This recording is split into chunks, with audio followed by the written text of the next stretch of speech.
هەفتەیەک ئەنجومەنی وەزیرانی عێراق دەنگی لەسەر ناردنی 400 ملیار دینارەکەی بۆ هەرێم داوە، بەڵام تا ئێستا پارەکە نەگەیشتووە. بەپێی زانیاریەکان چەند وەزارەتێک دەنگیان بە ناردنی پارەکە نەداوە و لەلایەن دوو پەرلەمانتاری عێراقیش لە دادگای فیدراڵی و داواکاری گشتی سکاڵان لەسەر سوودانی تۆمار کردووە. پەرلەمانتارێکی پێشووی عێراق ڕای دەگەێنێت تەیب سامی وەزیری دارایی واژۆ لەسەر ناردنی پارەکە ناکات، بەڵام سەرۆک وەزیران دەتوانێت بینێرێت. وەزیری دارایی مەشهورە بەوەی کە خۆی نادا لە ئەو مەسەلە قانونیانە. ئەکرێ محەممەد شیا سوودانی چۆن کازمی بە بڕیاری خۆی کرد عەلی عەلاوی نەچوە ژێرباری ئیمزاکردنی واژووی نەکرد. ئێمە چەند جارێک لە لیژنەی مالی بە حزوری ئەندامان لیانە پرسی کاوەی و من بە هیچ شێوەی ئیمزای ئەو ئینەم نەکردو. ئێستش محەممەد شیا سوودانی خۆی ئەتوانێت واژووی ئەو قەزێ بکە و بە سەلاحیەتی خۆی ئەو باتوانێت ئەگەر وەزیری دارایی چکێسە و زانیاری پشتڕاستکراوە لەناو ئەنجومەنی وەزیران دەنگی پێنەداوە بەوەی کە دەنگیش نادا، چونکە تەیف تەبیعەتێکی هەیە مخالفەی قوانین ناکات، چونکە وەزیرێکی بێپشت و پەنایە. پەرلەمانتارەکەی پێشووی عێراق لە بەرنامەی ئەمڕۆی کەناڵی پەیام سەبارەت بە پشکی هەرێم لە بودجەی عێراق دەڵێت بۆ 2023 هەرێم نەوت تەسلیم ناکات.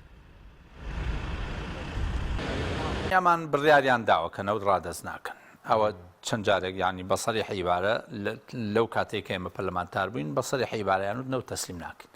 تەوەقع ناکەم لە ئێستاشا تەسلیمی کە پیتاکی خۆراک و دەرمان و هەموو پێداویستیەکان هەموو بوجەکە دێت لە 16 بۆ 18 تریلیۆن دینار دەبێت. تاکی دەگەر بوجە بێ ئەوە جاری یەکەم کێشەی موچە نامێنێ، کێشەی ئیستیسمارات نامێن. یاسای بوجە هەر لە بەرنامەکەدا ئەحمەدی حاجی ڕەشید ئاماژەی بەوە کرد ماوەی 9 ساڵە لەسەر یەک حکوومەتی هەرێم یاسای بودجەی نییە و دەشڵێت دەبوو لەسەر ئەو پرسا حکوومەت هەڵبوەشێتەوە.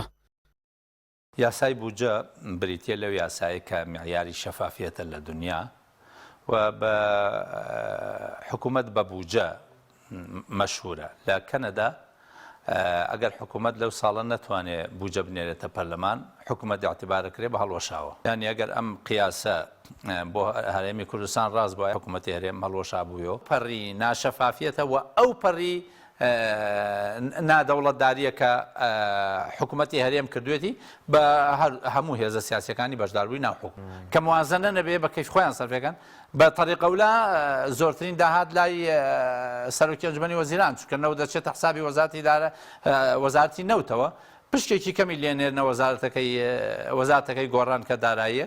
بۆیە مەزاجیەت بۆ سەرفکردنی پرۆژەکان لە ئیدارە لە زۆنی زەرد زیاترە تاوەکو مەزاجێت لە زۆنی سەوز کە لە ئەساس و داهاتەکە کەمە ئەگینا ئەو دوو هێزە سیاسیە لە ڕووی ئیدارەدانی مالیەوە هیچیان لە هیچیان باشتر نین. بەپێی داتاکانی وەزارەتی پلاندانانی عێراق پشکی هەرێم لە 14 بودجەی عێراقە، بەڵام ناردنی تەواوی ئەو پشکە پەیوەستە بە ڕادەستکردنی نەوت لەلایەن هەرێمەوە. دەسەڵاتدارانی هەرێمیش بۆ قازانجی خۆیان دەیانەوێت نەوتەکە لە دەستی خۆیاندا بمێنێتەوە.